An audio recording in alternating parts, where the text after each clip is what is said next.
I want you to understand. I'm a 22-year-old I YouTuber, want dude. you to understand that we are in the middle of an epidemic of left-wing violence. They're attacking ICE. They shot Charlie. Hey guys, welcome back to the channel and to another breaking video where I react in short form to breaking news and viral moments.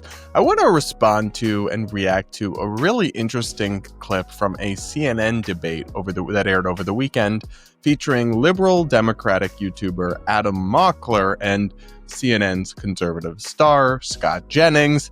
I'm friendly with both of these guys. I've spoken to and collaborated with both of them in the past, though I got pretty strong disagreements with both, but their debate about political violence and who's to blame is going mega viral, and it really interests me. So I want to take a look at that clip and give you my thoughts as we go. First, buckle up, subscribe, like, yada, yada, yada. Now let's take a look at this couple-minute clip that's going viral. Yeah, I'm pretty tired of conservatives gaslighting about the current political environment and Donald Trump's rhetoric when all of this escalation can be traced back to his entrance into American politics. His claim to fame was saying that Obama wasn't born in America. He was the first presidential candidate to have his crowd chant, "Lock her up," about a political opponent. You can bring up the insurrection. Even in the past few weeks, my home city of Chicago, he posted a photo of Chicago being invaded by the Department of War. So the broader point here is Donald Trump endlessly deflects and tries to blame it on the other side when he is the one responsible for amping up the tension in America. And I've spent all of my formative years throughout high school, throughout college, looking to the president, who I'm supposed to be able to look up to, and seeing somebody who's trying to place blame on the left, who's amping up the rhetoric constantly. So I want to pause here for a moment because I think this is interesting. I definitely think some of the points Adam raises here are fair. Trump is definitely toxic in his rhetoric. He absolutely coarsened American politics after entering, and I think a lot of stuff has gone downhill since then. But when we're dealing with a spate of recent left-wing terroristic attacks and a rising culture of support for violence on the left, can we really just blame it all back on Trump? I mean, I don't really think that's fair. I think people still have agency and responsibility for their own actions and what their side does.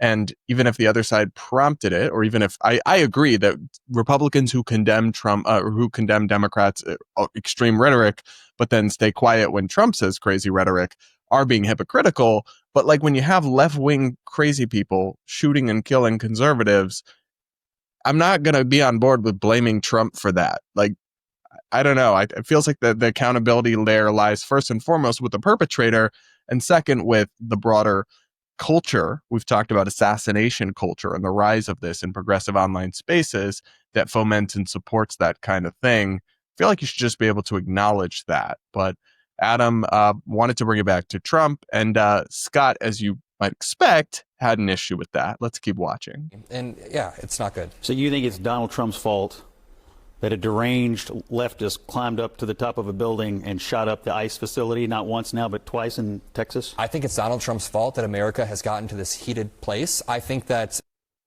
I don't know about that. I think the answer to that should just be no. Like, okay, but that's no responsibility for the radicalization on the left that's causing this violent outburst. That 29-year-old is radicalized by online communities and online algorithms. I'm not going to blame that directly on Trump. Okay, but those online algorithms, for example, I don't know about this particular individual, but lots of people have been radicalized by TikTok and Reddit. On the far right, a lot of people are radicalized on X. It's like just saying online ecosystems or echo chambers or whatever does kind of strip it of its valence. These are not apolitical echo chambers that are just turning people into craziness. They are partisan or hyper-ideological, and that absolutely happens on both extremes. But he kind of tries to remove the ideological valence to those spaces in a way that I don't really think is accurate. Trump, but he was caught in a lot of online video game algorithms and all these communities. Donald Trump, but it's Trump's 10 fault. Years ago, Donald Trump amped up the tension in America. It's so he ran obvious. 10 years ago. I mean, I do think that is true. And actually some of the data I have about political violence that we're going to go over in this video suggests that it took off after Trump entered politics. But I don't necessarily think that therefore that means it's Trump's fault. That, yeah, I'm not sure that follows. and this guy then 10 years later, somehow you're connecting. Can't you just take responsibility for it? Oh, he On should, the wait, left. me? But let's not do the he has to take Well, I don't think Adam, I understand what Scott's saying. I don't think Adam has any responsibility. He has never condoned violence or supported violence, and he has pushed back on kind of that craziness. Maybe what he means is the broader left should take some accountability for it, but Adam certainly doesn't have to. He has to take responsibility because he's a Democrat. I'm a 22-year-old YouTuber. You want me to take more responsibility than the president of the United States? I want you to understand. I'm a 22-year-old I YouTuber, want you to understand that we are in the middle of an epidemic of left-wing violence. They're attacking ICE. They shot Charlie. So Adam kind of like dismisses that or scoffs at it as if that's an absurd statement, but I think it's like objectively true. We are in an epidemic of left-wing violence, and there's data to support that. And that doesn't make all left-wingers or all Democrats responsible. It's certainly not, but I don't know why he's just so dismissive of that after so many recent atrocities and attacks and actual some data sets that we'll get into that support the idea that this is becoming more common from the far left. They shot Charlie. It's happening all over the country. We have these Free Palestine people running around trying to burn down the Pennsylvania governor's mansion. On and on Then and maybe on. the president- It's not Trump's fault The president of the that United the left States- is radicalized to the point of saying, we're done talking and we're going to start shooting. Scott, the data indicates. I'm not sure it's fair to say the whole, like, the left is just a very broad generalization there, but it's definitely true for some. Definitely true for some. And Adam wants to keep bringing it back to Trump. And like I said, I do think a fair number of his critiques of Trump have merit, but Trump could say or change in whatever way his rhetoric. That's not going to make Free Palestine people not burn down the governor's mansion, right? It's not going to make hardcore leftist Antifa types somehow not violent and crazy. I don't know. Democrats, a lot of them have this problem where all they can see is Trump. And while I think maybe there's the opposite problem on the right where some of us have become kind of numb to Trump and he just gets away with stuff that no one else would get away with as a result. I think they are still so hypersensitive to Trump that literally everything has to be about him somehow. But that's my take. Scott, Is Trump amping down the tensions? Amping down the tensions? Yeah, is he taking the tensions down? Is he trying to do that? I think he's mad that his friend got murdered, if you want that. The job of the president is So I think Scott didn't want to answer the question directly here because the answer is obviously no. Trump is not taking down the tensions. He is only ramping them up even more. That's who he is. He's never going to change. But yeah, let's not kid ourselves that he's some great unifier or some, person capable of being the bigger person and bringing things down. He's certainly not. But that, again, doesn't get the left or the far left or the fringe left that's doing this stuff off the hook, and it doesn't make it his fault. So, like, for example, the data set that we're going to look at from the Center for Strategic and International Studies traces the rise of left-wing terroristic attacks and violence back to Trump entering the political scene. So here's what they write. Our analysis of terrorism trends in the United States shows that indeed left-wing violence has risen in the last 10 years, particularly since President Donald Trump's rise to political prominence in 2016. They continue. More contentious politics in the United States and the expansion of the Make America Great movement appear to have re-energized violent left-wing extremists. There's two ways to look at that. One is like Adam could be like, yeah, see, that proves my point. It all goes back to Trump. But that's almost like a category of victim blaming. Like, obviously, Trump is responsible for his rhetoric, and some of the things he said and done and supported are very irresponsible. But if Obama, for example, entering American politics led to a resurgence in racist hate crimes, I'm not saying it did. I have no idea, but say that it did. No one would say that, like, well, therefore Obama caused those hate crimes or is responsible for those hate crimes.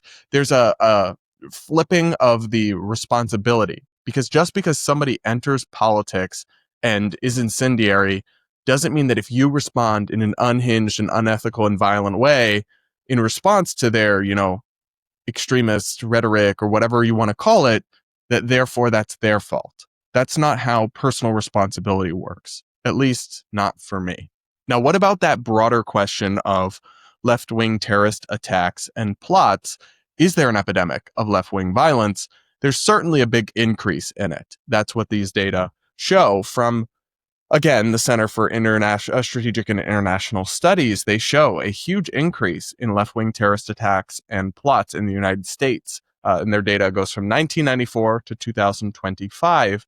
They also show, and this is more important, that they are now accounting a larger percentage of all attacks and plots. So prior to this, right-wing violence was more common, but in 2025, for the first year, they have surpassed that, meaning that left-wing violence is rising as the leading cause here, so much so that The Atlantic, the liberal publication, published a headline that very much said, left-wing terrorism is on the rise. That's a pretty big admission from them. And what I also found remarkable, for various methodological reasons, this data set we're looking at didn't even include attacks against Tesla that were motivated by political animus against Elon Musk, violence from Free Palestine radicals, or violence at anti-ICE riots. So obviously, there's even more to the picture than this data set that we're looking at. So I think for Adam to dismiss the idea that there's a rising tide of left-wing violence, I don't think is correct or fair. I think he's in denial there. But I also, I think Scott should be willing to admit that Trump doesn't make things better with his unhinged late-night Truth Social posts and rants about how judges who rule against him are traitors and Democrats are scum, and this kind of stuff is clearly not helping either. And I think sometimes people are just caught in their tribal chambers or partisan blind spots, but that's how I see it from my independent perspective. You guys will have to let me know who you agree with in the comments below. Make sure you're subscribed if you aren't yet. Hit the like button, yada, yada, yada. Let me know if you're enjoying these short form videos. And regardless, check out my long form podcast, Brad versus Everyone, where I take on internet insanity from an independent perspective. The links to that are in the description. And with that, guys, leave a like, make sure you're subscribed, yada, yada, yada. And we'll talk again real soon.